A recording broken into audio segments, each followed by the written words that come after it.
our first virtual event. Unfortunately, we couldn't meet in October, but of course, trying to make it work with everything that's happened this year.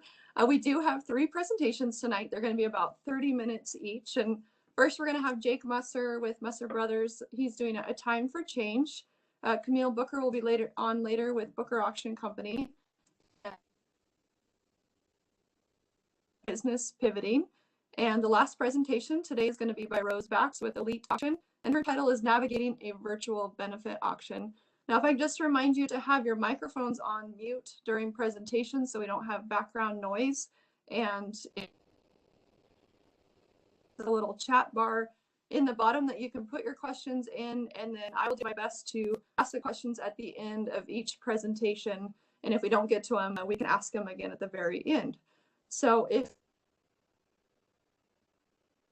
we have Jake Musser from Musser Bros, and he will be speaking about a time for change. So if he is ready, I'm going to have him take it away for our first presentation tonight. And again, thank you for joining us. Chantel, thank you very much. I appreciate that. Can you all hear me all right? It's got good audio? Perfect. All right. So what we got here is what I wanted to try to go through is a lot of these presentations that we have been going and participating in. I've learned and gleaned a lot of information from. We've made drastic changes here in our business, both on the Musser Brothers side, the trucks and auto side as well, and wanted to basically try to go through and give some ideas to hopefully kind of hedge this corner to where we can make an improvement as an entire community and be a lot more prepared. So starting at the very top, hey, COVID hit. We were shut down March, all of April, and we didn't have our first auction until May 4th. When we had our preview, we had to really grab things from, grab the bull by the horns and just figure it out. We had guys running around with squirt bottles with sanitizer spray and everybody wearing masks. Everybody was apprehensive walking in the door. And we realized that there had to be a lot of change in order to bring back that comfortable feeling. When people are walking into our business here, they're already apprehensive. They're already wondering, is this really where I want to buy my car? Or how does this work? I don't know what I'm doing. So we need to try to remove any and all doubt. So the one thing that we first started working on, and I would advise people to do, is revisit your website. And I know it's very difficult to look through with different optics. Grab somebody a friend, a colleague, somebody that's not in the business, a kid. Have them jump on your website and just go through. We did a huge overhaul. If your answer isn't on your website, you're losing business and you're losing interest, buyer and seller both combined. And so we spent a lot of time working on putting a lot of our question and answers on there and making it a lot more simplistic. We've had to do that with basically every form that we have here, from our consignment forms, our contracts, question and answers, even our video tutorials. We've had to do an update on all these items. This covers everything from preview. Yes, during preview, you can come in anytime, look at the cars, start them, listen to them run. They're ready to go. Now, all of our keys, you got to check out independently. We have to sanitize the car after you've gone through it, or the asset of any kind. We can only have so many people here at a time. And so we've really tried to revamp to where when people sign up for an appointment, we end up having all of the information out there. One of the largest things that caught me off guard I wanted to bring up was credit card fees. So you have your credit card processor that you've been working with, and you might only do 10% of all of your assets are paid with credit card. And at this time, we found that we've had a huge increase in credit card payments, even on expensive vehicles, $10,000, $15,000 vehicles being put on a card. And the difference between 1% plus or minus on that is a big amount of money when you start looking at 15, 20 transactions every auction and the big dollar amounts. And this is something that we spent some time on, and I advise, go shop around, look for a credit card processor that really works for you.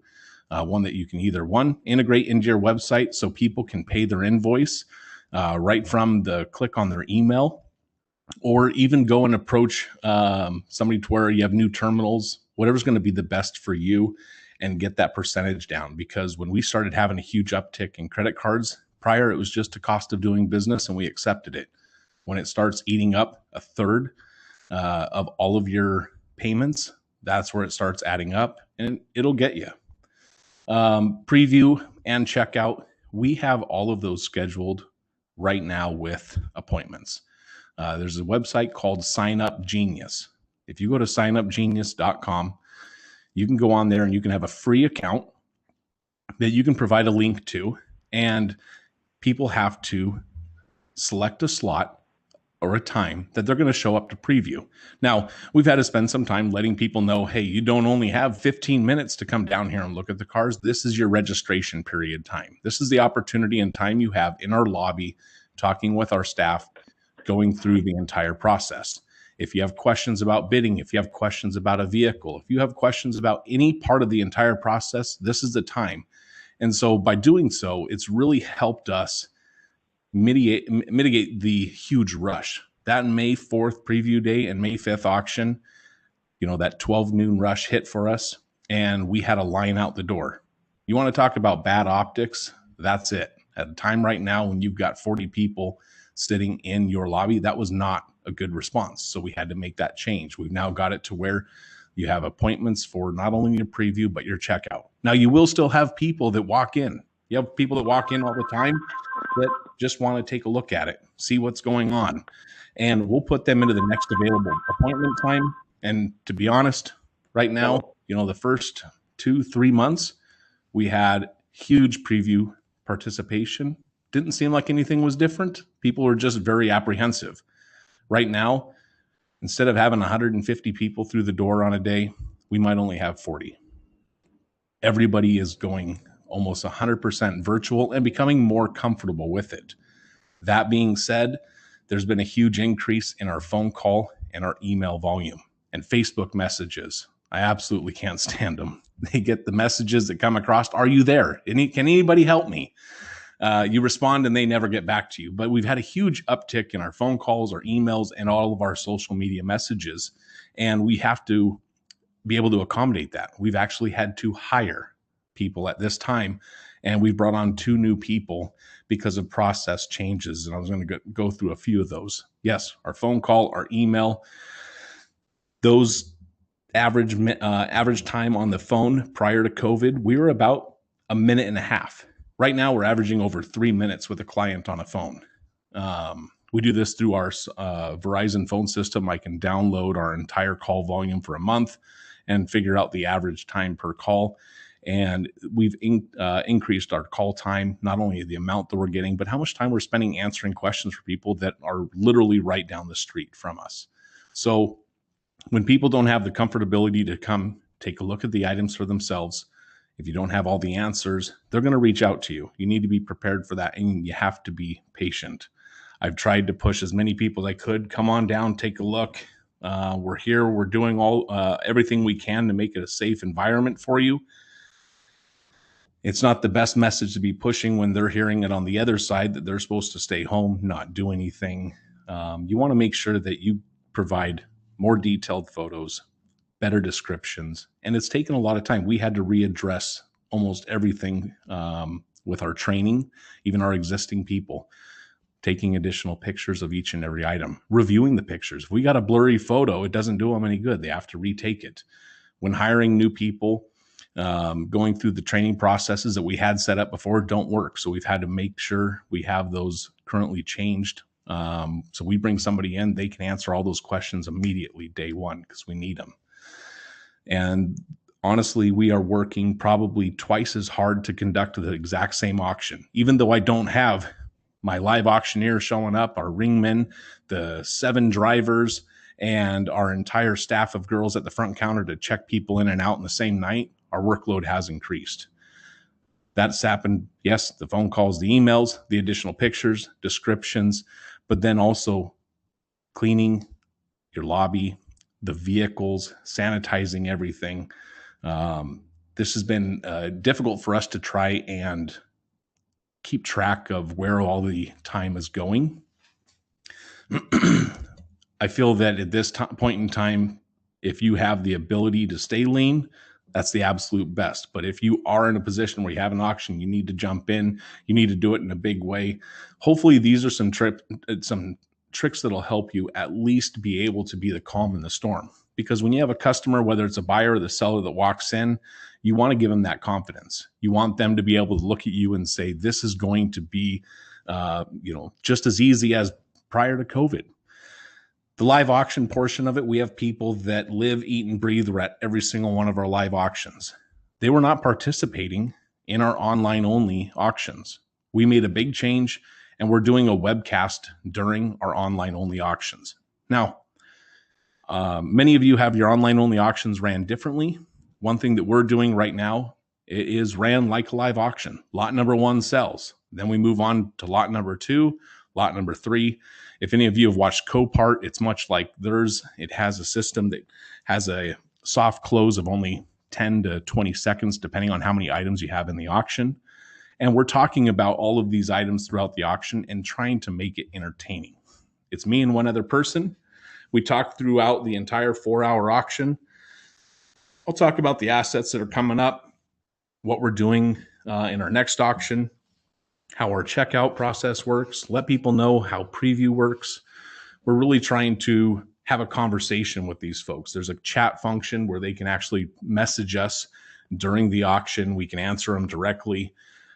Try to have fun, because that's what we've all found. Majority of people go to an auction for is they want to have fun. If we lose that excitement right now, if we don't get their engagement, if we don't get people captivated, we're going to lose that. And so we're trying to make sure that people are still joining. Now, after doing our webcast for 3 months, we have over 1,500 people that checked in at some point in time on this Tuesday's auction. So we had 1,500 people at one point in time jumped on, started communicating with us, or just were listening to the audio.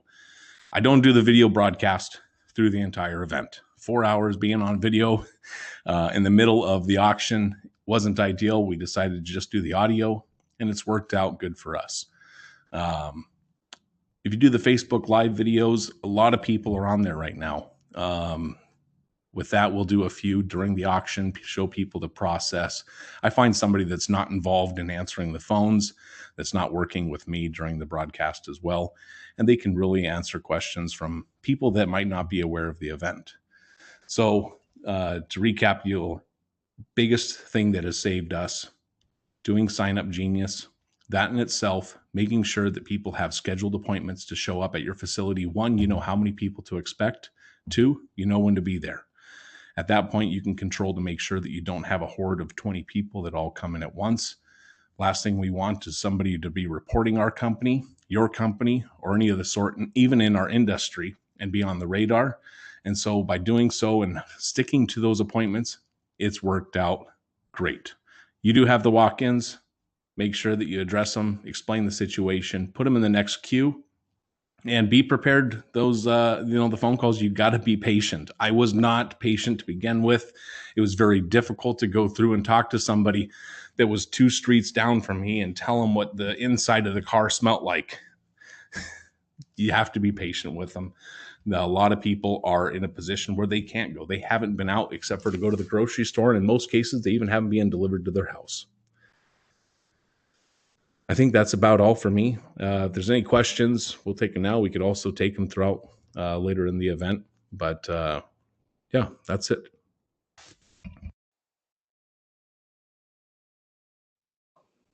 Thank you, Jake. Just reiterating, if you do have a question, there is a chat box that you can enter in any questions. Be happy to ask Jake at this time if you do have any questions about his presentation. And if not, if you're think of a question later, we can always address it later on as well. So just confirming, I have not seen any questions come in yet, but if anybody has any questions, I'd be happy to pass them over to Jake.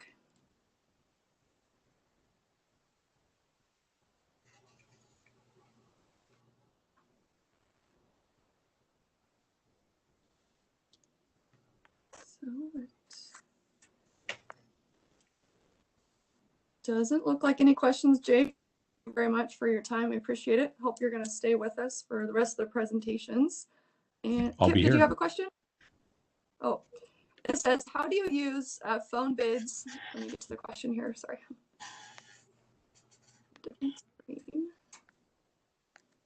Apologize, let me get there. Jake, first one. How do phone bids and absentees fit into your process? We right now, if somebody wants to do a live phone bid during the auction, we will make that phone call, have an account set up for them that we're bidding from. We get their authorization for. Absentee bids, easy. If they're not comfortable using the computer, they're down here, they call us on the phone. We create an account for them. They have the username, they have the password. We actually just put a max bid in play for them. Since it's the online only auction, it uses the software to bid for them. That right there removes any doubt that you're going to end up missing it when that item comes up into the auction ring, and it'll actually send them a text message or an email notification when they're outbid, so they can have that opportunity to bid once again. Great, thank you. The next question I have for you is your business up or down? So our business right now, we've been on a steady increase since we opened, and right going into March quarter 1, we were going to be setting an absolute record. We had to cancel all of our March auctions. Didn't come back until the first week in May. As of right now, we are still ahead compared to 2019. However, as I had mentioned before, that's our gross numbers. When you start looking at the workload that it is added and those 2 months of downtime, we kept our entire staff on payroll. We weren't able to reduce many bills or even services here. Insurance, all that was still in place. So I don't know how it's going to shake out at the end of the year, but we have seen obviously still a steady increase, but the workflow has definitely had a hindrance on that. Sure. My next question for you is, what are you doing differently to stop the bad bidder / credit card fraud? Great question. Okay, so one thing that we do, if you register in our auction and you have never registered with us before, you're getting a phone call. We will actively call you. If you do not answer the phone, if you do not respond to the email and call us, you do not have bidding privileges. So it doesn't allow you to bid in our software, and it gives you a notice to please contact our office. You got to go through an orientation. It helps to answer these questions prior to the auction than to have all those phone calls come in during the live auction. So we spend that time to make sure that we truly work one-on-one with our bidders, make sure we can answer their questions, and then inform them. We do have preview. You can look at the items. You can still come down here. This is how you do it. Sure. But we do still get bad bidders. I should preface that. We do still have, on average, 2 cars in auction. The guy had no intention of paying for his credit card's only good for 50 cents. Wow. Yeah, I've never heard that happen before. Do you have more items returned because the buyer says that it didn't look like that online, or it's not what they expected, etc.? So key there, I'll touch on, that's better pictures. Honestly, right now, if you were to go onto our website, click on a car, open up the image, and then expand, you can see if there's a chip in the windshield. We have worked tirelessly on our lighting to make these cars just absolutely pop to where you can see these issues. It's not fun. It's difficult for them to have the same enthusiasm taking a picture of a 2004 Kia Rio than they do on a 19 Corvette that we sell. But we have to take them all the exact same every time. You'll go on there and see 25 pictures of a car. You'll see 75 photos on a motorhome. You have to just, kill them with an overabundance of photos. So when they say, hey, I did not see that there was damage on the vehicle, I do not want it. 1, our initial response, let me pull up the photos. We can see it there. Okay, it did exist prior. 2, did you come down for preview? Well, I don't see you have an appointment slot. That was up for you to do your own due diligence. We do get more complaints. However, I have not had any unwinds because we are able to prove that that damage was there prior to selling the vehicle. That's great. And the last question I'm showing currently is how did you decide on your online auction platform? Easy. Well, I shouldn't say easy. It seems easy now. We interviewed 4 different companies to do our software. We were big advocates for Auction Flex for years upon years. When they were bought out by Sandhills, we knew that we had to take a different approach, a different route, and we interviewed 4 different companies. We decided to go with the company that we had what we felt was the best communication with. They understood what we were saying. They put a few mock-ups together for us. The company is Auctioneer Software or Spectrum Net Designs. Brandon and Kurt are great individuals. They designed our entire software with us. We are working tirelessly still with 2 people full time making changes to the website. This is a commitment. This is not a out of the box software solution where you're going to get updates on your own every quarter, every year. But you own it. And you can make everything custom from the size of the button, the font, the color, the user interface. That was our main focus, was the customizability and the communication that we had with them. And that's what made us choose them. Great.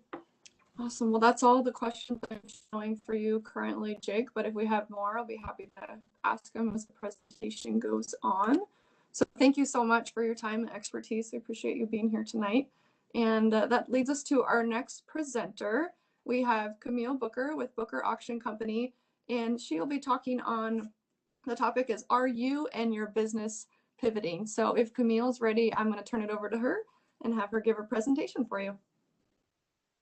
Thank you, Chantel, and thanks, Jake. Good to listen to you. Sorry we didn't see your smiling face, but I just wanted to see how everybody was doing. I tell you what, this year has been a year, and wanting to talk about are you and your business pivoting, and I think so much of, if your business can't pivot, how are you personally doing? Because this has definitely affected everybody in one way or another. And so I just hope each and every one of you are doing well. And I've got some people behind you to check in on you, and you're checking in on friends and family as well, because this is something that obviously we're all trying to go through, and it's completely different in the areas you're located, situations that you're in, whether you've got children, whether you've got parents in nursing homes. So I know there's a lot. So I just hope each and every one of you are doing well.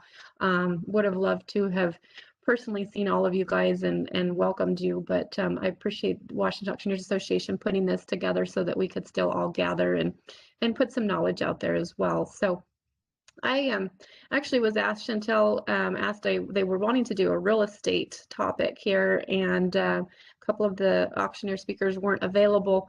So I was kind of just filling a slot and trying to think of some things that would not necessarily be what Jake was discussing and not really what Rose was discussing, but also had some conversations with friends across the country and how things are going for them, and thought I would kind of intermix a little bit of what we're seeing here within our business, as well as what is being seen around the country as well. So I've broken into more of like our business is primarily equipment, and we, like Jake, had to pivot back in March, and when all of this happened, we actually had just completed our annual March consignment sale.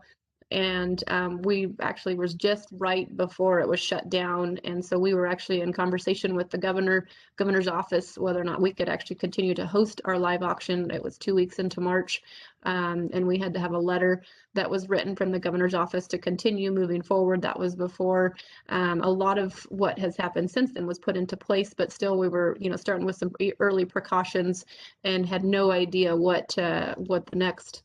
What are we in, 9 months into it now almost, or not quite, but yeah, 9 months of this transition. So shortly after that, we had an online auction, and actually it was on the same day that our governor shut us down. And so we managed to be able to complete that sale in that time frame before everything was shut down, as it was, I think, a time frame at 5 o'clock. So moving forward with that, we had sales that were scheduled throughout the year, and we started to have to shift to looking at doing them all online instead of, some of them were online, some of them were supposed to be live sales, and just started visiting with clients early enough in advance to just say, here's our options, and looking at what was going to make it work for them, even though originally their plan was that they wanted to do a live sale.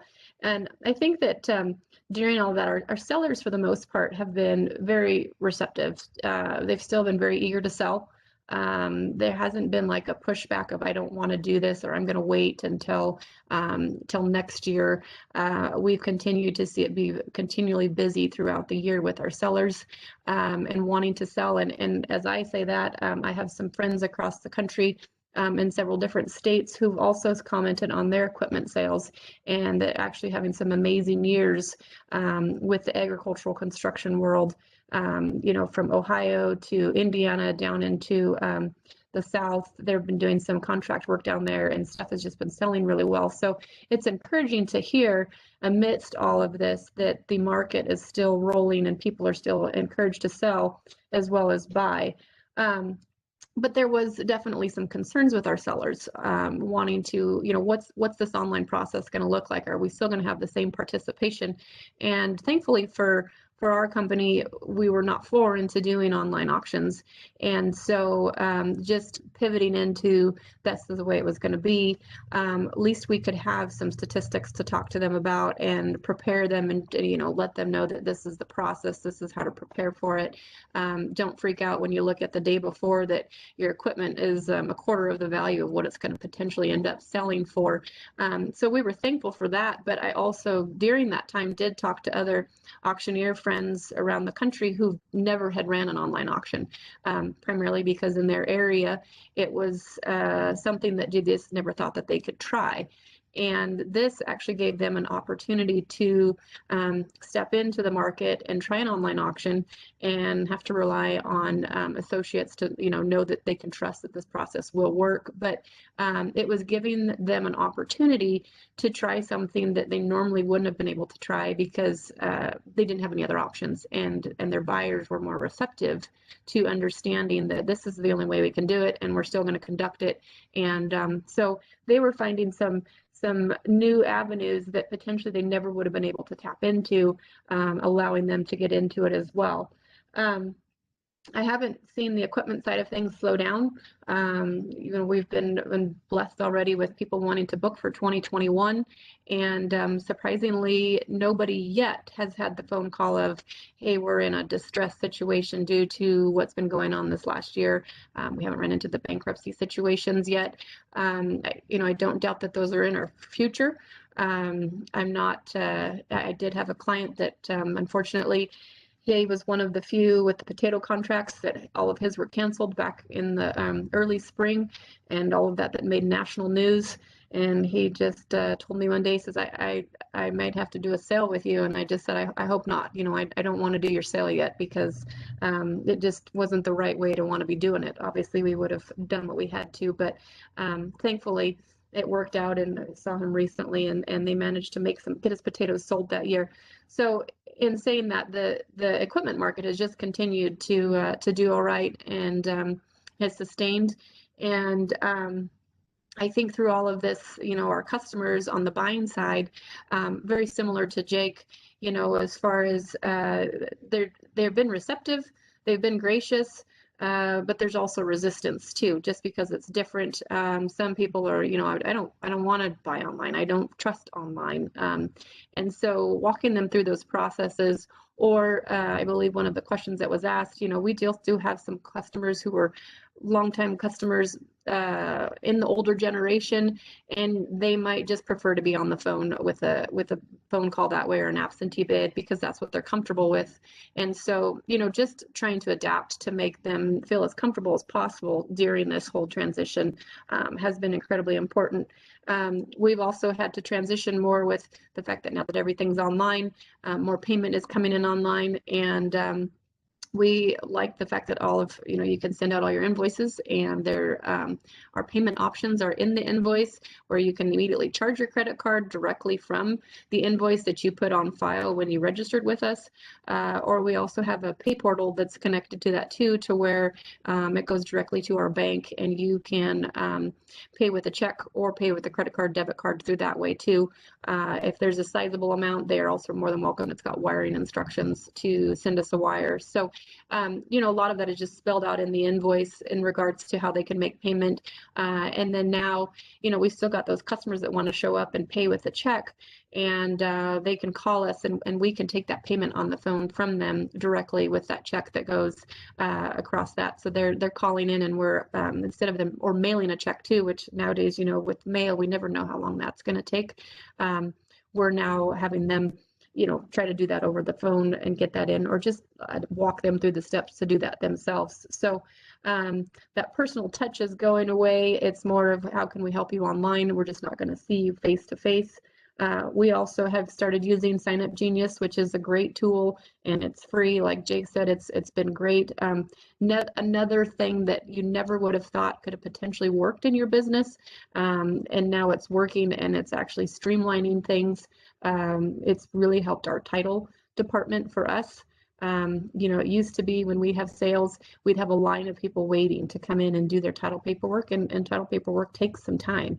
And now we have it blocked out to where, they've got to have an appointment to come in, and allowing so much time for them. And then my title clerks have an idea of when they can get some other tasks done, because they don't have an appointment that time frame.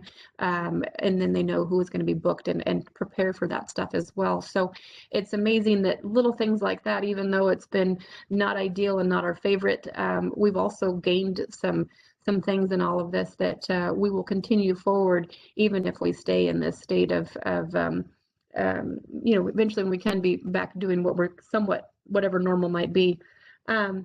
Also, like with loadout has completely changed as well. We used to people would just pile in here and wait and chase after my forklift operators to be the first one loaded. And now there's a check-in, and you wait to pull into the lot, and there's just fewer people in the lot loading out at a time, which it just causes less chaos for my guys on the forklifts, and just more of a controlled environment. And all of these things are allowed to happen because there really wasn't any other options. We had to integrate them in. Yes, it does require more staff, more people. Now we've got to have somebody checking these people in when they get here. Before, it wasn't an issue, but also at the same time, lots of positive feedback in that too. For somebody, they sit in line and then immediately they're pulled in and they're checked out. So just a lot of customer service, though, I think, to keep people happy with, then whether they're on the phone. Jake, I like the fact that you are timing how long it takes to have a conversation, because the more you're online with people, there's also the errors that so often people are doing, and they claim that I didn't mean to bid, or I fat fingered it, and I put 20,000, I meant to be 2,000, and you're constantly on the phone monitoring this during these online sales, and trying to fix the screw ups before the item closes out, or catching it before they didn't even realize that they were hitting the wrong keys. And I think people, the most of the pushback we get is when they don't understand. That's when they're resistant to it. And so the better off that my team can explain or let them know the processes of how this goes through, the better off, I think, the more comfortable they feel going through the process. So that's a little bit about our equipment side and how we've been going there. And as we look into, I did visit with my Uncle Butch a little bit on the real estate, because they did want a little bit of a segment on there. We've done several online real estate auctions, but Butch actually had done quite a few this early fall. And my Uncle Butch loves live auctions. And if you know him, you know that live auctions are just kind of a bread and butter for him, and really resisted the thought of having to do a online auction. especially for a real estate piece. And he postponed a couple sales until he figured out what he wanted to do. And then actually he also we have Auctioneer software as well, like what Jake said, for our real estate side of things. And they have a multi-par system, which has been amazing for those real estate projects that need the multi-par. And Butch said, I mean, I think it took some growth through all of that and some trust. Thank goodness he had his son Cotton home for the summer so that he could be the tech guy on the backside to figure those ins and outs out. But he also found that on the buyer side of things, I mean, I guess the sellers, once he came up with a system, they did not have, he said they didn't have any frustration about doing it online. He actually was getting more sales from prior sales that were happening, and they were comfortable with the process, so they were being booked after somebody else watching another one. So that was very comforting knowing that the process was working. And then he found out that buyers, most of the time when we do a live auction for a real estate auction, you're talking to your 3 to 5 buyers on a project, and you're meeting with them. And he said he was amazed at how many people were registering and never actually talking to him because everything was available online, and they didn't necessarily need to have a conversation with him. And he'd said one of his backup bidders on a 7-figure property never talked to him, registered the morning of the sale, and was a backup bidder and had no idea that there was any interest until she came on and registered. But he also found that more buyers were registering as well. They were liking it because when you're in a live setting, you can look across the room and you can see that the neighbor is bidding on the same tract that you are.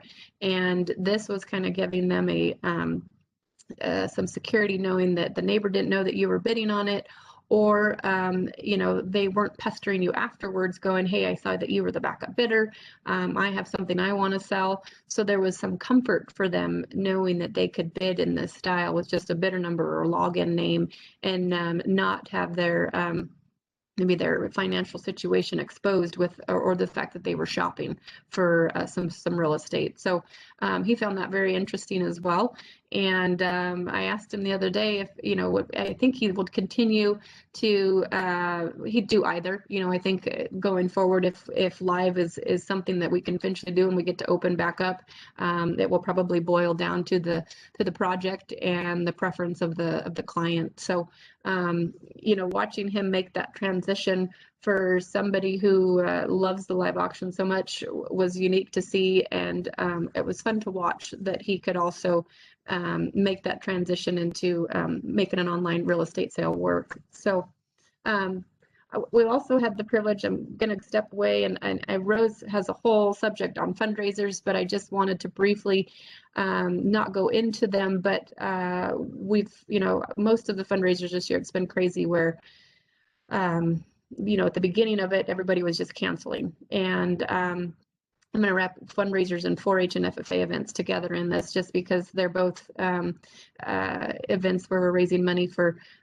good causes. But anyways, a lot of them were getting postponed. A lot of them were getting canceled. And, there was so much that was being tried to figure out. And I know that the fundraising community for our auctioneers just really jumped on really quick and started finding answers and ways to make this work. And it truly amazes me that every event is still trying to come up now with a way to be successful, but they're not all the same.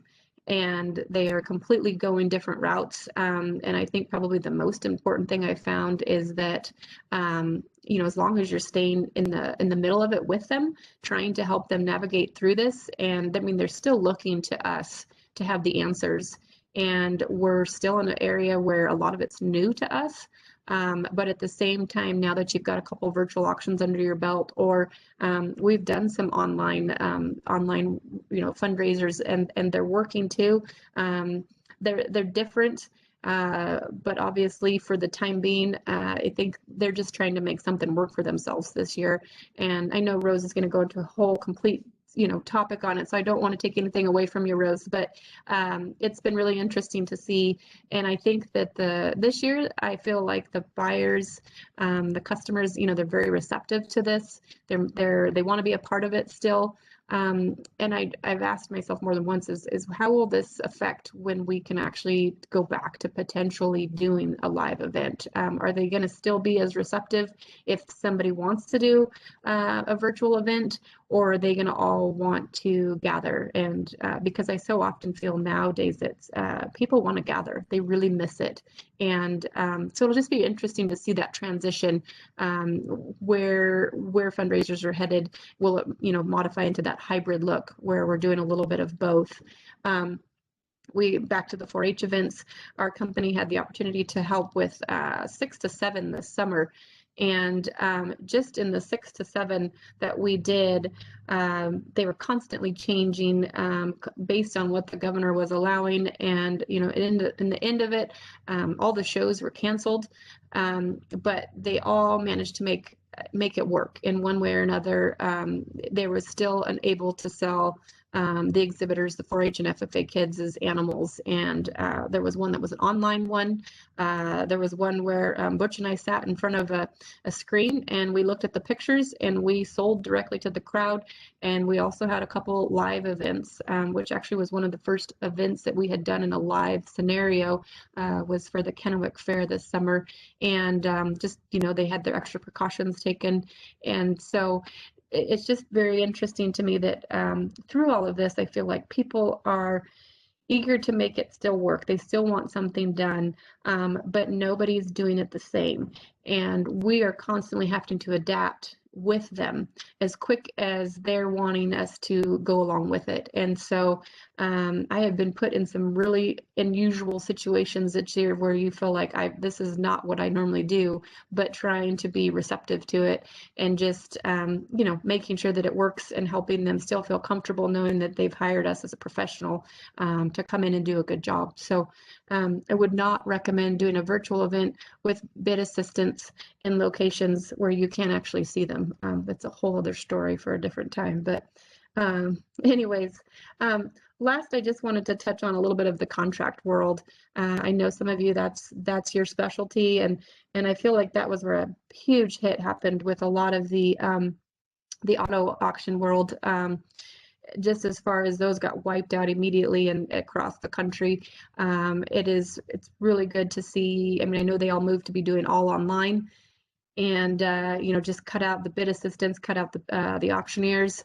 And then it's really good to hear. I visited with a friend a couple weeks ago, and he was saying that Mannheim and Odessa are starting to come back, and where they had talked about they were never going to come back to wanting to do with a live auctioneer, and are now recognizing that there is absolute value in having us hired, both the auctioneer and the bid assistant, and I hope that continues. I do know some of the independent auto auctions were coming back a little bit sooner and had a little bit more room to make it work in their scenario. And so that's good to see that it's circling back, as far as it's something that was just potentially off the table. Go find a completely new profession. And I had auctioneer friends that were doing 6 to 7 a week and weren't doing any anymore, and had to completely transition into doing something different. And so just seeing that potentially that world is coming back is good to see. And I hope for any of you that are in the auto auction industry are picking some of those back up. And I visit a little bit back with Butch as well on livestock auctions, and even I can talk a little bit about the horse auction industry. And most of those, he said, they've continued to move forward with them. He said that some have been canceled. And I think probably most important out of all of this is that when you are in these conversations, and we're still in such an unknown territory right now, whether we're going to open, whether we're going to close, and even though your event is in 6 months, planning to do an event, you can say 6 months down the road, let's think we're going to be back in a live auction scenario. Having a plan B in place and discussing that, I think is so important, because 2 weeks before, just shifting from a live auction to a virtual fundraiser event is absolutely, almost now knowing what goes into it, could be extremely difficult. And is it doable? Sure, absolutely. We're problem solvers. We can make that work. But at the same time, if you now leading forward, going into it, knowing that, hey, 2021, we've already got customers that are requesting, your dates and looking at your options. And so just knowing those, this is our plan A. This is the way we want to do it, but what's plan B? What does plan B look like? And I've known events that have turned into plan C, D, E, F, and G. So just knowing that things are constantly changing and being able to roll and adapt with them as they go. I do a horse auction. I mean, they moved from Pennsylvania and they moved it to Maryland. They had to switch the week. Unfortunately, it didn't work in my schedule, but I know a lot of events are just trying to shuffle from one state to another. So if you're a contract worker, being able to does it work in your schedule? Can you shift from one to the other? Being able to do that is definitely going to be something that's important. And also the fact that some are now shifting to virtual events. So now all of a sudden, if you're like a bid assistant, they all of a sudden don't need you. I asked Butch, who does a lot of the livestock auctions, as far as I said, are you charging a hold your date fee now because people are canceling on you? And his attitude was, for this year, he says, you just really almost can't, because we just don't even know where we're going. Where in the past, maybe I think you're just a little bit more gracious. Obviously, we still got to make a living. You got to make do with what's right. But at the same time, he's also realizing that some things are just out of your control. I found too that in the contract world, I had a lot of canceled contract work this year. One of them with Barrett Jackson, they canceled all of their events, and then tried to do some online sales. And then recently they went back in October. We were all called and asked if we wanted to attend. They went through all the efforts to make sure we felt secure in going to Scottsdale, which they'd never done an October Scottsdale sale before. I really think it was a sale to prepare them for their January sale that comes up here next month, and try to work with the city and see if they could at least show that they can handle doing a live auction in a safe environment. But we had to do some extra things on our agenda, and they said, hey, you've got to take a COVID test before you go. And if you don't want to take it, we're not going to hold it against you. But at the same time, those are some new requirements that we now all of a sudden have to consider into a contract worker when you're traveling from state to state or different auction companies, what their new requirements might be. And is that something that you want to do, or if you don't want to do?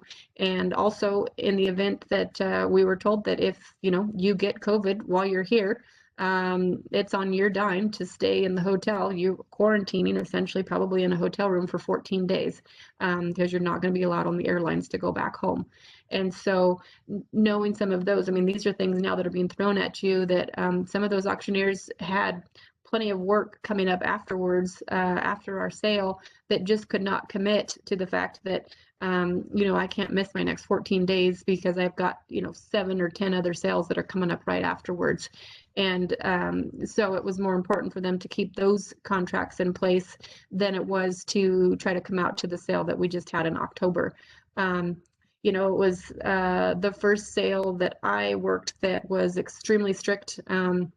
I guess really was the first live auction I'd been into in a long time, but was extremely strict on the mask protocol and wearing the masks. And so all the customers, if whether they were a buyer, seller, working on the team, we were required to be in mask at all time until we, got into a break room scenario where we could take it off if we were sitting.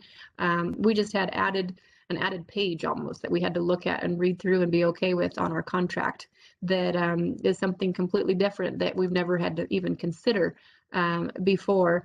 And, with it being on TV, they were even more concerned with us keeping our 6-foot distancing, keeping our masks up above our nose, and things that normally, you never even cross your mind were now things that we actually even had to take more serious, just because of the potential negative feedback that Barrett Jackson could have picked up if somebody potentially pulled a mask down or didn't want to follow the rules. So definitely some changes that I've seen there.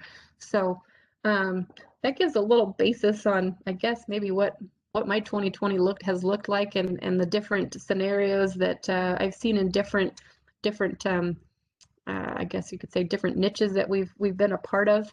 If you have any questions, I'd be happy to answer any of them if you've got any at this time.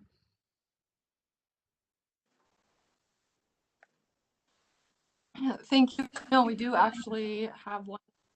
Okay. Said his power went out during a presentation, lost internet for about 5 minutes. But regarding that, what do you do for your sellers when the internet might go out while an online auction is closing? Hi, Randy. Actually, I have not ran into that scenario yet, but I do know of some companies that have, and I've actually asked that question, and I know that I could make a quick phone call to our software provider and put our sale on a pause, and not continue until we got that glitch fixed. That way we were not losing our clientele. I feel like, did that ever happen to you, Jake, one time? I was going to say, I feel like that's happened to you before. And I know, shoot, I think it was last year. I remember in April, like Proxybid across the country shut down. I was in a West Palm Barrett Jackson sale, and they were using Proxybid, and I know that like across the nation, Proxybid like had a server go down, and so I know obviously there's those glitches that happen, but I know that you can also put a pause and hold, and then make sure everything gets back up and going.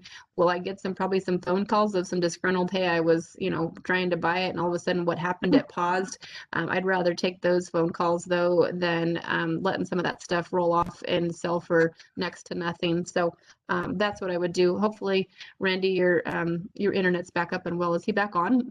Has he asked that question? I don't see.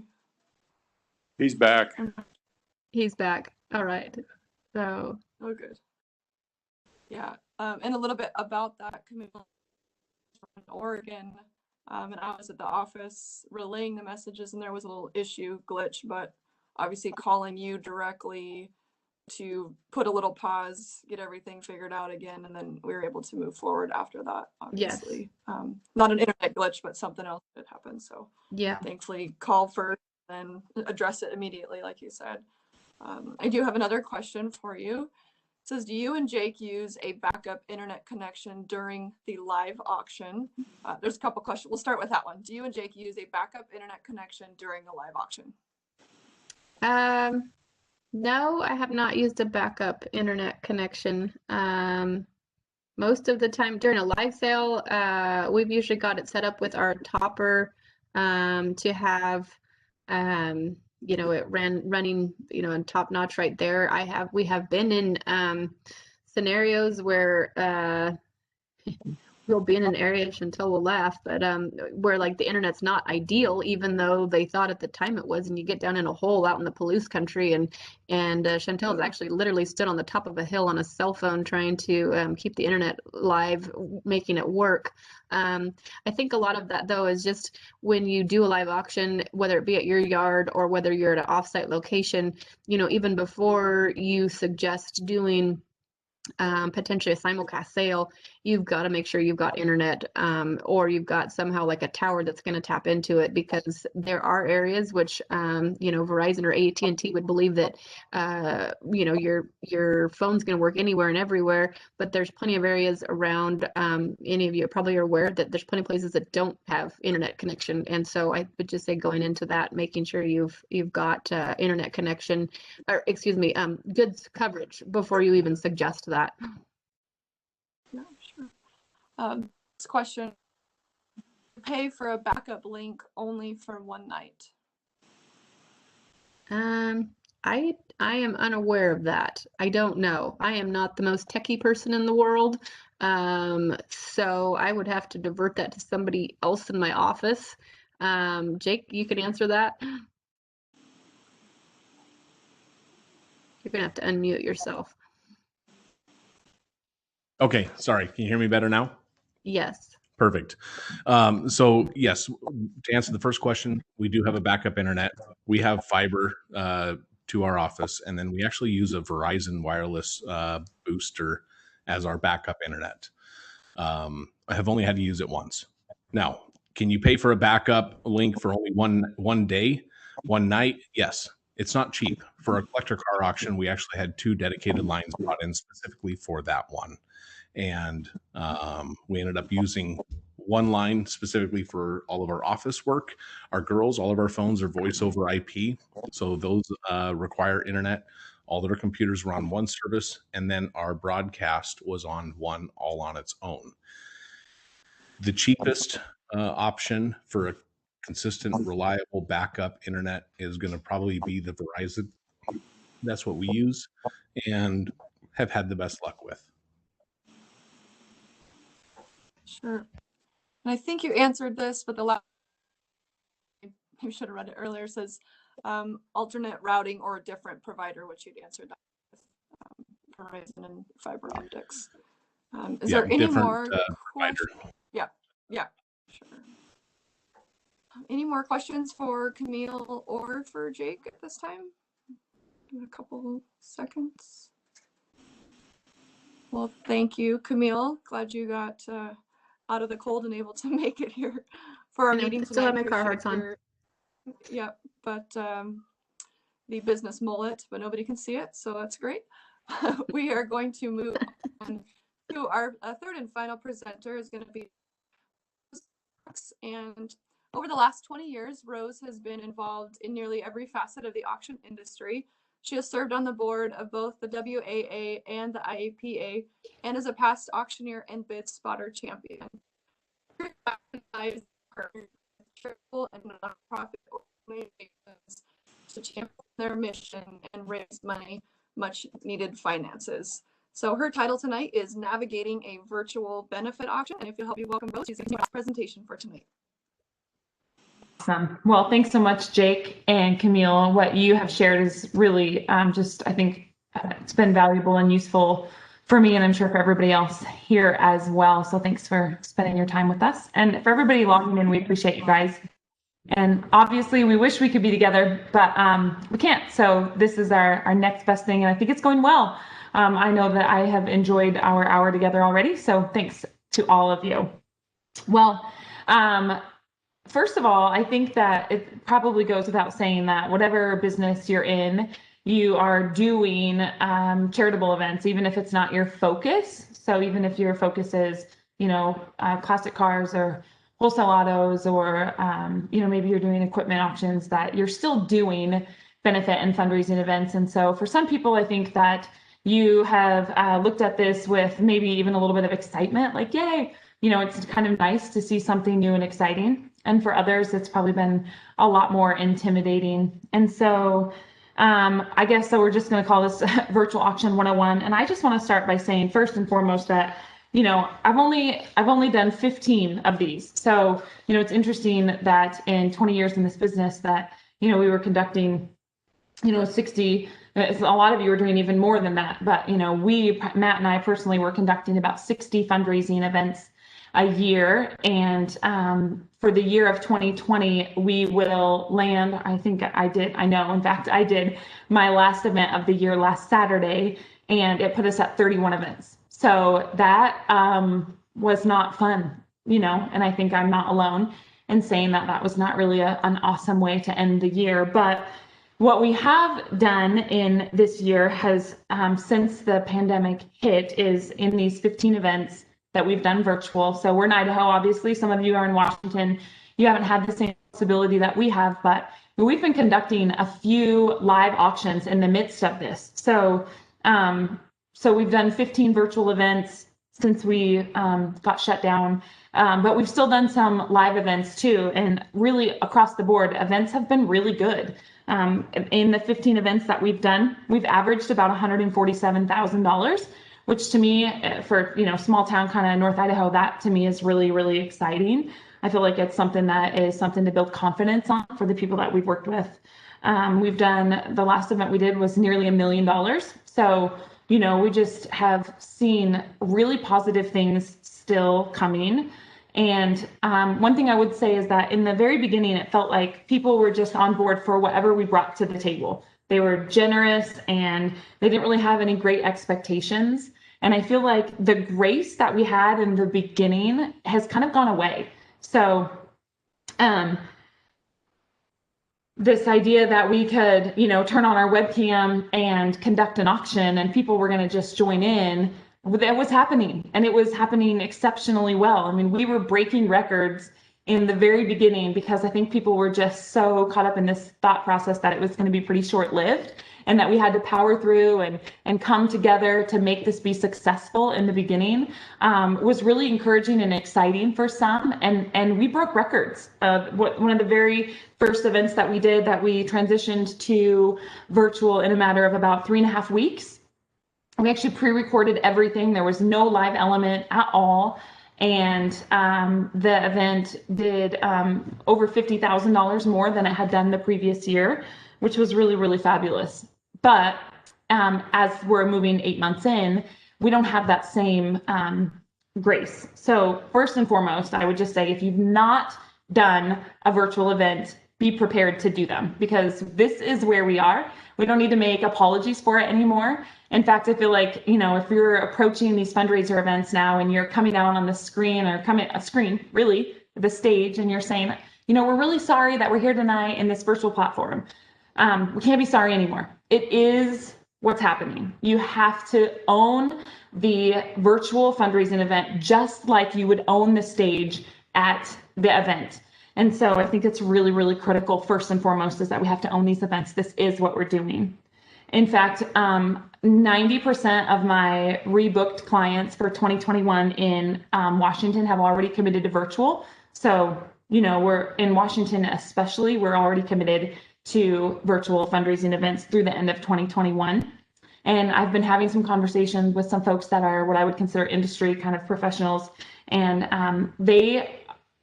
I've heard the speculation that it will be 5 years before we find ourselves back in a position to where we're going to be gathering 400, 500, 600 people in a room again. So this is not something that we can kind of say, hey, we're going to just do this for a year and we're going to, kind of put some patchwork processes together here, because that doesn't do our clients any benefit. This is what we have to work with going forward. And so with that being said, of course, we all know that it's about entertainment. It has always been about entertainment.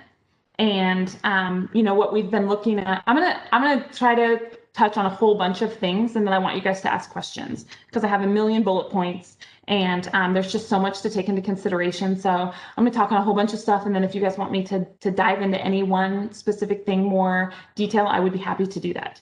So, of course, it's about entertainment, and it's about the stage. And when we look at a traditional event, we are looking at several hours traditionally, maybe, at minimum, probably about 3 hours from the time we get people in the door until the time that we are leaving. And so what we're finding with the format and timeline that we're working with for virtual events is about 45 minutes to an hour.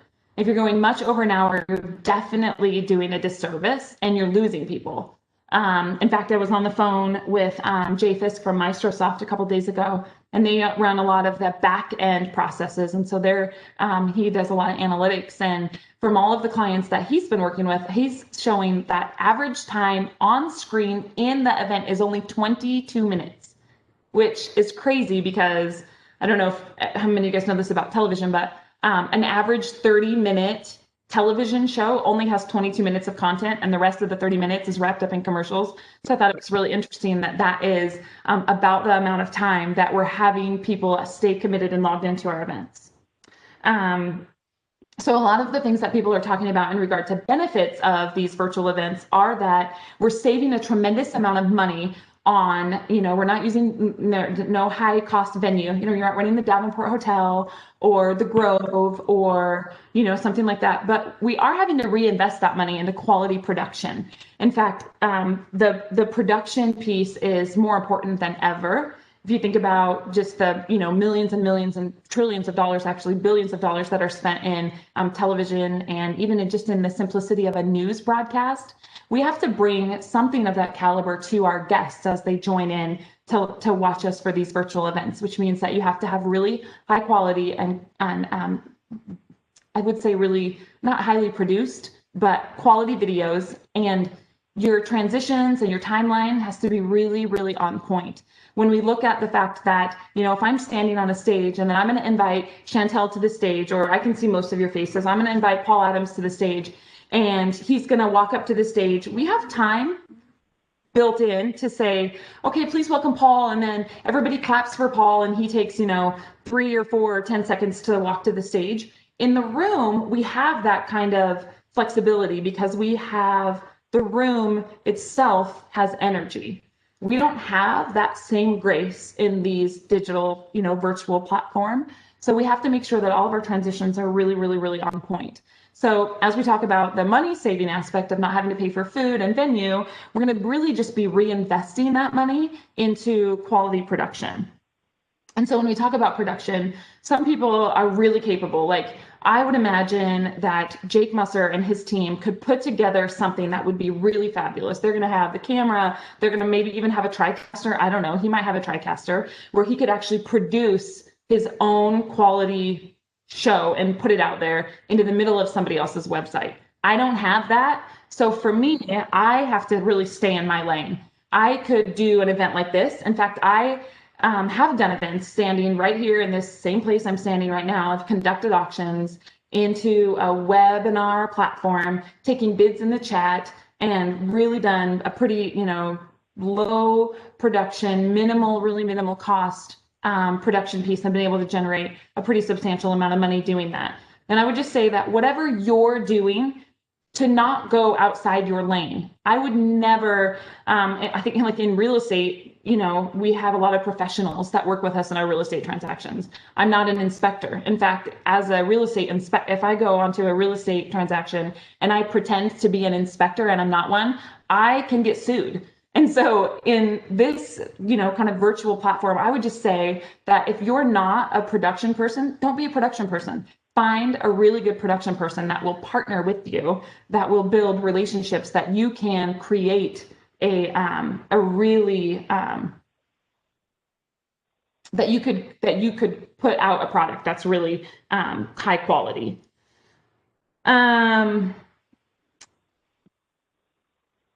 Yes, again, if you know tech, run tech. If you know sound, run sound. If not, then hire a professional.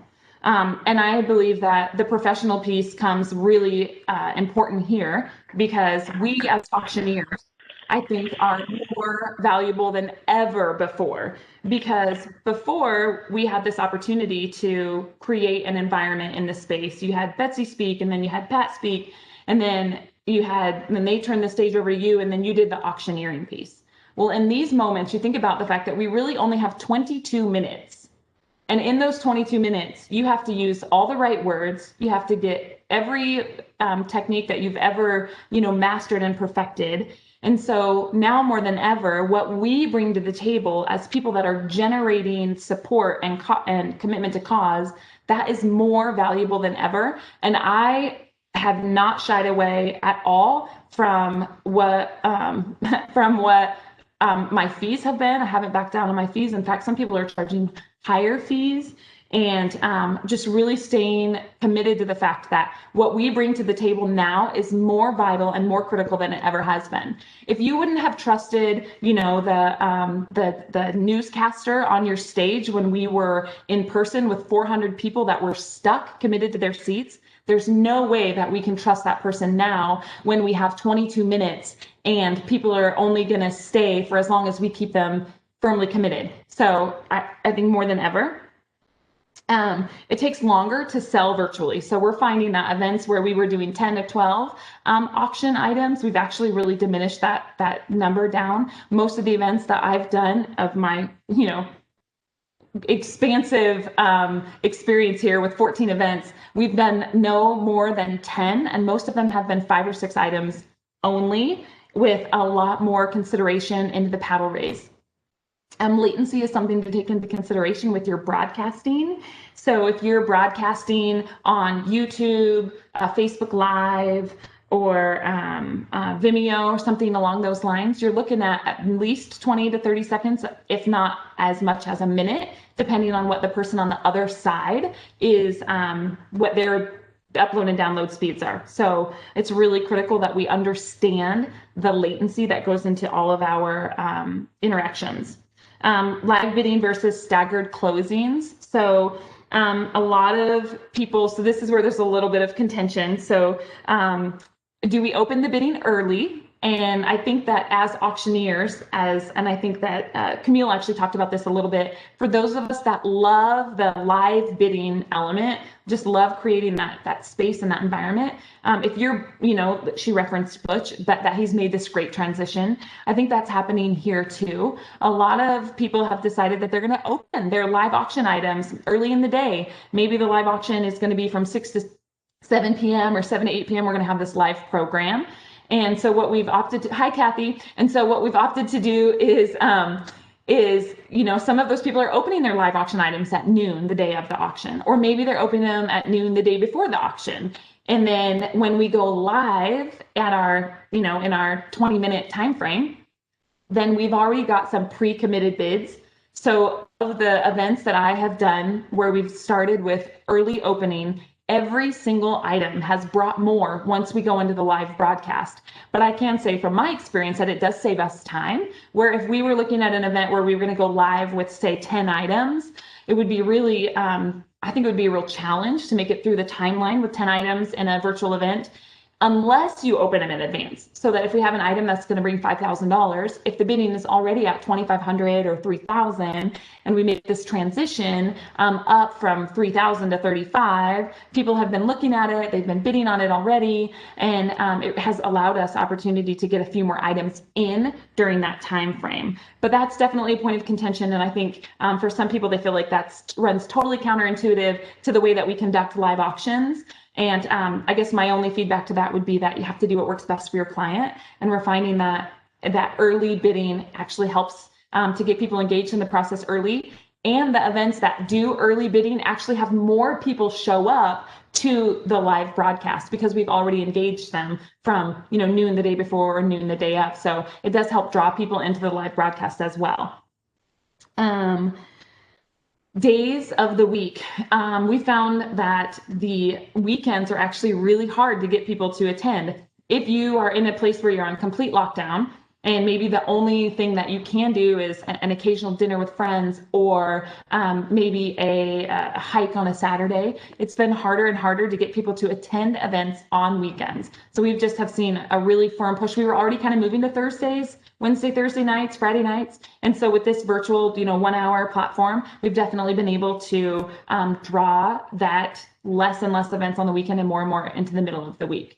And so as we talk about doing midweek events, I'm sorry, I'm talking really fast, you guys. So please ask questions but as we talk about midweek events and these events are at home, we have to also take into consideration the fact that there's probably going to be families in the environment. So if you're hosting, encouraging people to do watch parties, which I think is really awesome, and it's been really fun and advantageous, that maybe in those watch party environments, you don't have these same type of situations, but at your home events, finding ways to engage the kids or which is really fun if you can get the parents to ask their kids, what's the item that your kids are bidding on out there tonight, because they're there and it's easier to keep them engaged than it is to try to distance them from the event. But also keeping in mind that in regard to the things that we say, of course, we're always being cautious, and 99% of us would never say anything that was inappropriate. But sometimes in a room where there's a lot of adult guests, we can get a little bit, I don't know about you guys, I have a tendency to maybe push the envelope a little tiny bit. And so I would be extra cautious about the things we say when we're thinking about the fact that we're surrounded by families.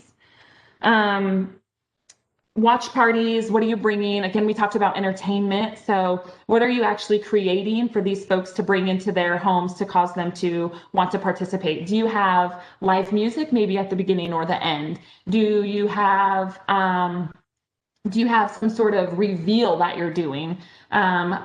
I just did an event that was surrounded by grants that were being gifted to different teachers in the school district. And so the only way to find out, well, I mean, you would find out the next day, but they actually revealed the recipients of the grants live. So they had this, it was kind of catchy, right? It was what drew the people into the event, was to come and see if you were one of the recipients of the grant. Was your grant chosen? And conscientious about creating something that draws people into the event, and maybe having a special guest or something like that to create that environment into the event. There was a conversation a little bit ago about bid assistants and how they really don't have a place in this new kind of virtual environment. And one place that we've seen a great opportunity for bid assistants has been in the chat. So if you have a really great bid assistant that is just super engaging, can they convert that engagement into the chat thread? Whether it's we have Roger Devine with us with schoolauction.net. His platform actually has chat right in the platform. So there's a lot of different platforms out there to use from. We're not even going to talk about a lot of the platforms right now, but there's a lot of different ones. Some of them are video only. Some of them are bidding only.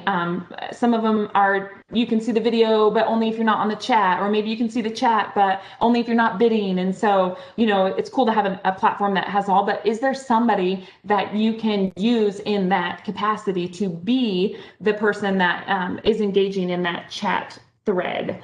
Of course, we talked about Vimeo, Facebook, YouTube, all of those take into consideration the fact that, there's latency in broadcasting. Again, I think I already said this, but don't apologize. We're not apologizing for being virtual. In fact, we're creating a super freaking awesome virtual environment for you to come and be part of this event. We want you to be engaged. We want you to have fun. And we want you to be just as involved in this as you would be in the room, because we want you to give more money than you would have given if we'd been in the room, because the need is greater than ever before. Hybrid is the future. I think that, again, going to the thought process that it'll be years potentially before we get back into a room of 400 or 500 or 600 people, but hybrid is definitely the future of what events will look like. Again, we talked about plan A, plan B, plan C. And for the people that are kind of on the edge, this is the encouragement that I give them. I say, if you're planning an in-person event, but we know that there's a possibility for you to go virtual, then I want you to know when you go forward, I want you to plan knowing which items will be stripped out.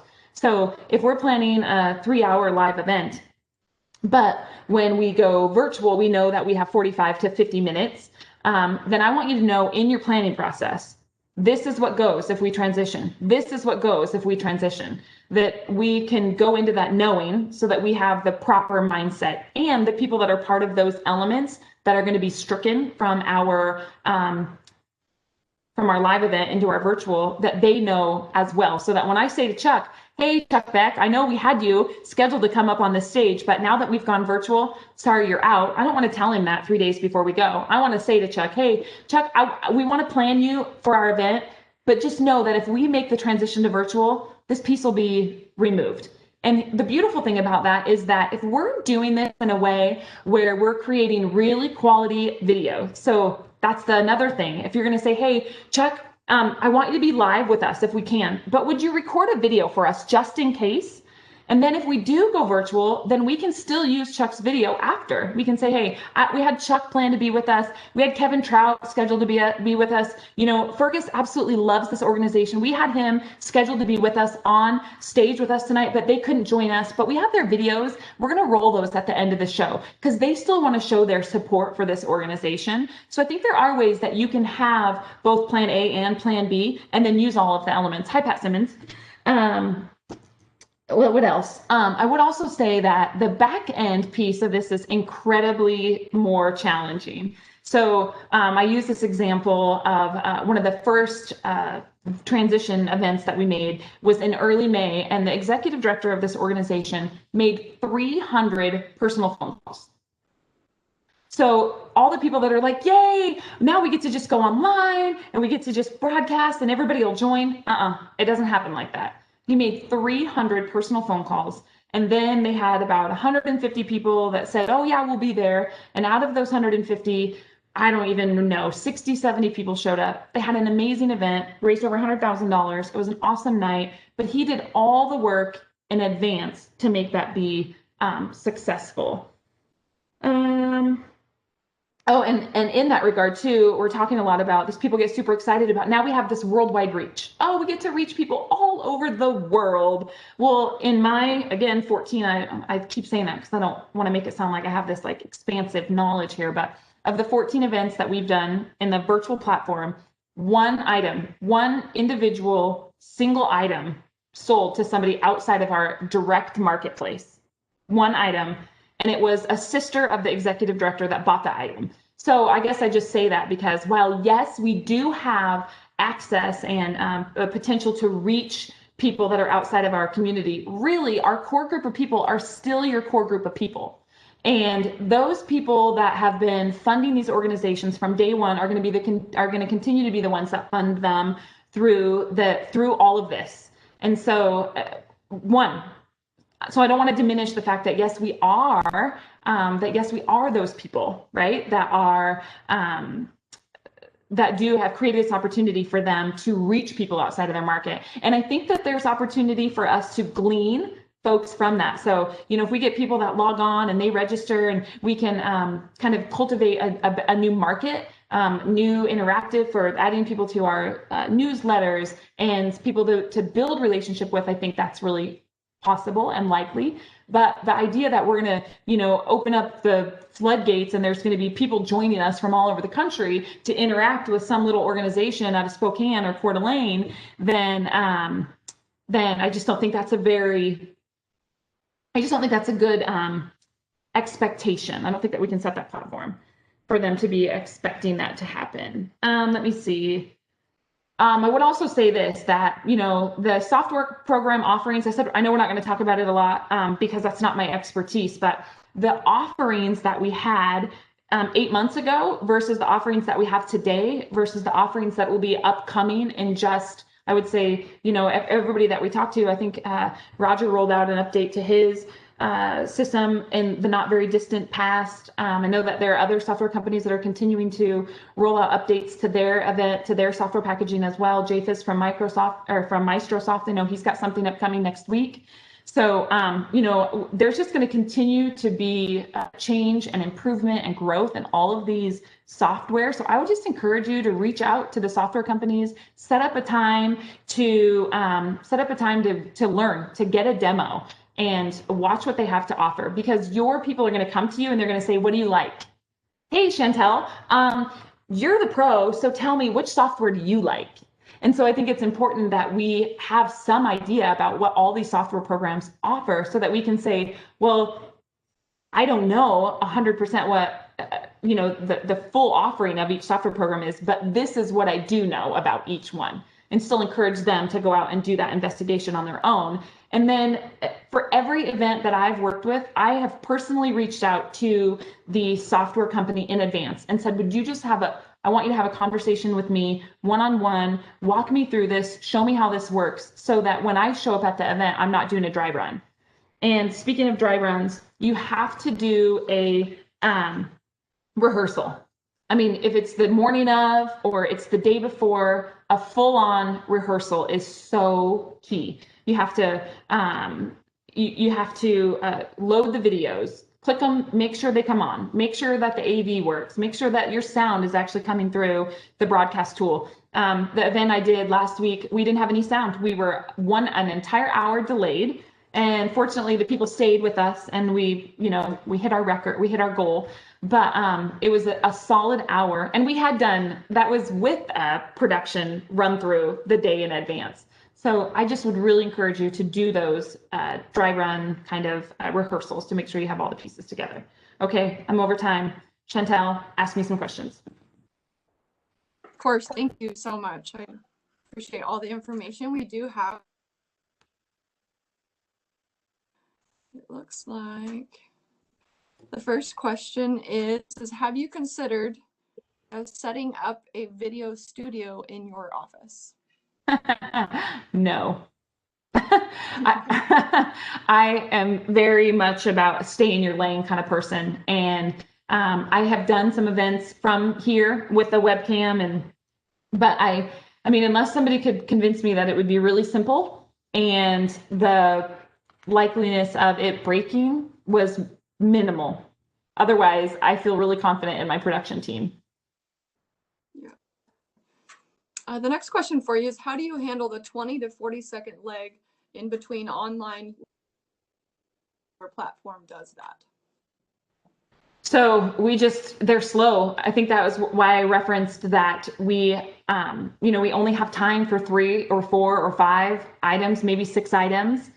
And honestly, one of the things that has proven to be the most beneficial to me, and I almost kind of hate to say it out loud, but it's true, has been that we allow people to start bidding in advance, so that the people that we know are interested and we know are engaged, that we're watching for them. I can see the, on the back end of the software, when we pull up auction item number 2, it's a, trip to Maui. I can see that the opening bid was 1,000 and it was Randy, and the next bid was 1,500 and it was Tate, and the next bid was 2,000 and it was Randy, and the next bid was 25 and it was Kyle, and the next bid, you know what I mean? I can see all of that, so I can monitor those individual people. Obviously more people will come in, but it has proven to be advantageous to be able to identify some of your bidders in advance, so that as we get into that, and then honestly just taking the time, talking through it, taking the time to sell the item. Sure. Yeah, and the next question is complete name and address, financial information so that they can bid again, or do they have to enter that every time that they bid? Yeah, so it depends on which platform they're on. I don't personally keep any of that. Everybody goes through their own individual platforms. So if you're using, we'll use Roger because he's on. If you use School Auction, then, and maybe you could chime in here, Roger. Does a person, once their data is in your system, does it stay in their system, or do they have to re-register with each client that uses your software? Well, maybe we'll wait for Roger to key in the answer to that, but I do not personally retain any of that information. And to, reiterate that, he mentioned that the platform for their first event required them to enter each time, and he thinks that caused people not to make an additional donation. That was for that, is what he had said. And the question following is, how do you handle charity raffles with the online gaming rules? Ask for forgiveness. No, you just have to lean on your, so we've been fortunate. Some of the events organization I've worked with have their own council. So then their council dives into that and says, yes, we're going to do this, or no, we're not. They're very sticky. A lot of people have chosen to, you can set up who can participate based on age or location. So if you're going to sell, one of the hindrances with online raffles is that you're not supposed to sell them out of state. So if you're going to buy an online raffle ticket at in advance of your event, Pat Simmons is on here, and I don't know, Pat, maybe if you have any idea from, I'm putting you on the spot here because I don't know, and Roger, maybe you can address this too, but with ILF, with their platform, what was their response with the raffles? Because I know that we've sold chances on the ILF platform. So if you can't answer it, that's okay. But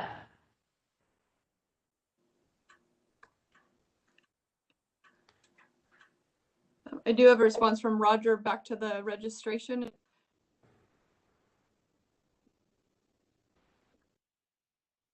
And then retain, so they don't have to enter it each time they want to make a donation, in regards to that last question. So, and I think that I don't know if you're talking about with each individual purchase at the event. So like if you log into Maestrosoft or event.gives or Paybe or something along those lines, you should not have to re-enter your credit card information with each transaction within that event. Now, if you are going to be in, like right now, if I open I have auction tab folder in my phone now, maybe you guys do too, but in my auction tab, I have so many of them in here because everybody's using different one. But once I'm registered into one of those software programs, it keeps my information. So let me use a good example here right now is, I can't find it now, auction apps. So let's Auctioneer, for instance.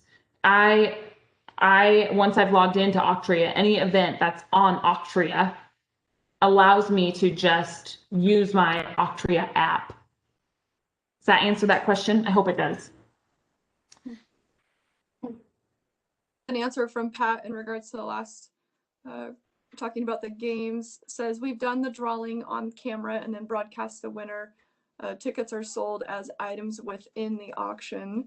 Roger said that we won't online raffle sales until the organization tells us that they have to have the correct permit, and when we help them set up the registration questions to get the assertion from each guest that they are in state and over the age of 18. Yeah, it's complicated. Answering those. Yeah. In fact, it's been I have one event, one client specifically that their inability to sell raffle tickets cost them about $25,000. So there are definitely some obstacles to overcome in regard to the virtual platform. Absolutely. And another question for you. Did you bring AV in-house or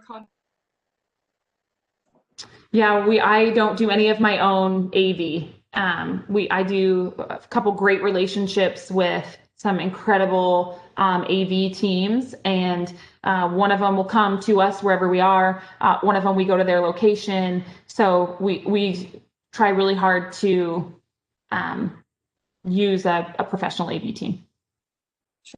Sure. I'm not discouraging anyone from wanting to do that. It's just not in my lane. Sure. Yes. I've not currently seen any more questions. Have any more questions for Rose or even for Jake or Camille? Have any questions they're wanting answered while we still have everybody live? Let's give a couple minutes. It's a question briefly. You were talking about doing the live auction portion, and then you do the raise a paddle. And you said that you've seen in the raise a paddle portion the way it is done. Are people putting in the raise a paddle portion before in chat, or is it something that's done live, or what do you see as being more beneficial? So I think that there has definitely been a push toward the paddle raise first. And a huge motivation for that is that we know that we lose people. And so the idea is that we want to do that paddle raise as early as we can in an effort to, do it while there's still the largest number of people on board. And honestly, that kind of goes counterintuitive to my personal feeling about the way that paddle race should go. I like to build a little bit of excitement, get people on board a little bit. And so we've had to, I think, so if for me personally, and I think again, it's personal, but if we're doing a 4-item live auction, I might still do an item and then the paddle and then 3 items, or 2 items and then the paddle and 2 items, just because I like, and I think that it's kind of hard to go directly into that hard ask, unless the key is that if you've really done a good job of setting those, getting good quality videos to lead into the purpose and the cause, short videos, purpose, cause, we can't say that enough, all the babies, show all the babies, and then ask for that cash and make sure that you have a solid pre-committed people that will show up when you ask them to, then I think that can work in the beginning. And there's definitely a push for the paddle race first. Sure. I'm sure it relates as any event, everyone is different and you're catering everything at that time the best you can. And we've done some fun things. I did my very first telethon. That was interesting. Never done one before. Did a telethon. We've done drive-ins. So, I think that you can be a little bit creative. You don't have to stand in front of a webcam. You don't have to stand in front of a big camera monitor. There are things that you can do to create some difference and variation in your event. Absolutely. Yeah, I do have, looks like a comment and question here. It's most of the money with our calling and getting commitments. The question is, what have you found with all of your 14 auctions? How much is raised the evening of the event as compared to just before the event or your seeding donors? So with the Power Raise specifically, I would say that the majority of the money is coming from pre-commitments. And my experience is that the littler gifts, so if you think about you're sitting in a room and you've got 400 people, and of those 400, maybe 150 of them or 200 of them are really solid, committed to the cause people. And the others are there because it's a really fun night. They were invited by a friend. And so what we have been masters at forever, you know, the thing that we've built this fundraising auction kind of industry on is being able to say, hey, Kip, I know that you came here because you're friends with Kevin, but don't you love this organization? Haven't we shown you how your financial support tonight is going to make a difference? And so we've been able to do that. And now Kip, who comes in the door as a guest of Kevin, is like, oh my gosh, now I'm giving $500 or $250 or $100 to this organization that my intention maybe walking in the door was just showing up to support my buddy Kevin. So those organizations or those gifts for me have been really hard to capture because Kip's still in the room, but he can't get Kevin there. So those pre-committed gifts that we would use in the room to create the excitement and the stamina to say to Kevin, I know you came with Kip, but we have this really generous donor who's giving us $25,000 and we just need 25 people in here to match it $1,000 and we're gonna get this $25,000 gift match. So then we get people on board that didn't necessarily come in the room to give, but we worked our magic and we do what we do so masterfully well and get those people to engage. It's a lot harder now. So the people that are sitting there that have shown up and have spending their 50 minutes to an hour and 15 with you are the people that are those $25,000 gift givers, not necessarily our $100, $250, and $500 gift givers.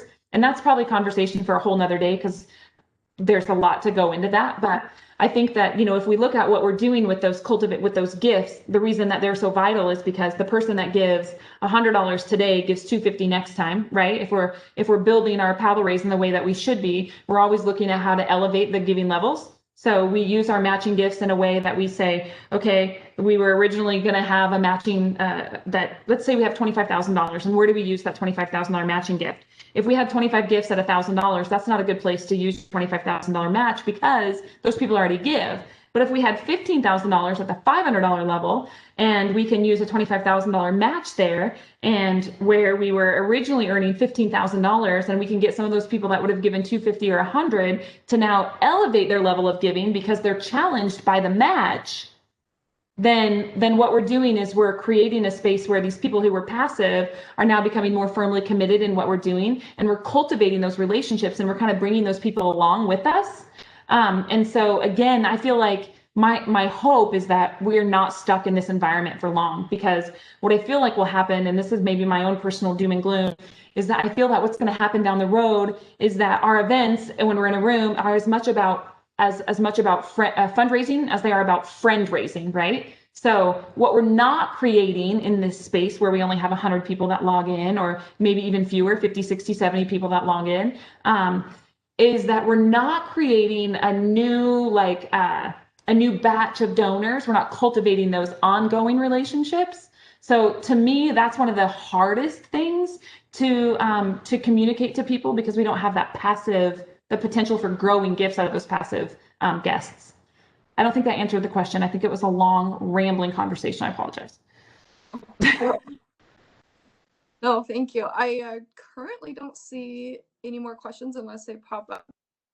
Thank you so much to Rose, and of course to Jake and Camille as well. And if there aren't any more questions, I don't know if anybody's wanting to stay on and chat, you certainly can, but hoping everybody has a wonderful, safe, healthy holiday season, and welcome to December. It's quite cold here in the Columbia Basin, but hope everyone stays well, and thank you so much for joining us. And if it goes well, I know something we might talk about maybe on together in the spring virtually, or hopefully we can be together in the fall.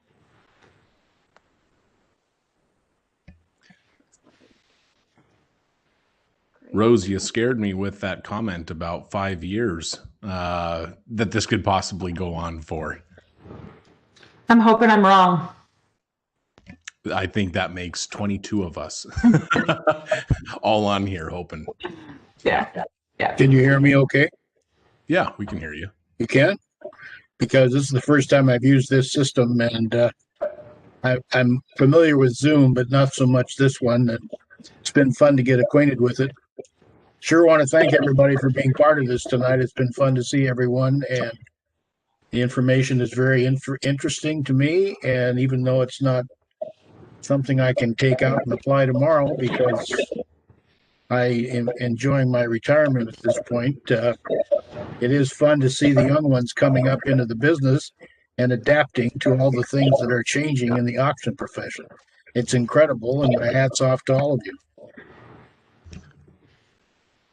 Thank you, Fergus. You've really done a good job of, I think, setting a standard for a lot of us and staying engaged. And we just appreciate kind of the path that you have set for us. So super glad to see you.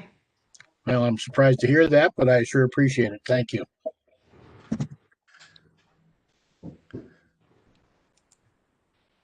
Yeah, see, Tim thinks so too. You've been a role model to many. It's true. Truth.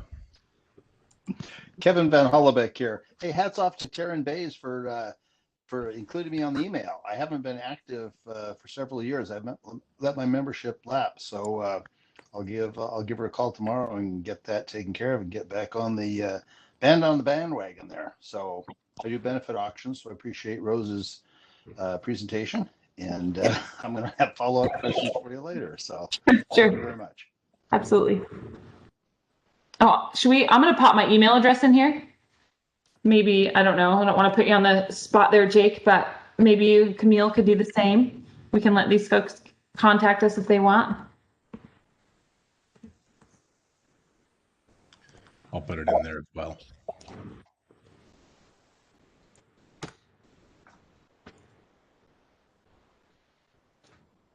A lot of people always ask how you're doing, and it's really come down to about twice as much work for the same amount of money. Without a doubt. So true. It's so true. Well, it's good to see you all on here. Thanks for having me. Glad I could participate. I wish you all the best, and hope you all have a Merry Christmas. Yeah, thanks everyone. So good to see your faces. Very well. Have a good night. Bye.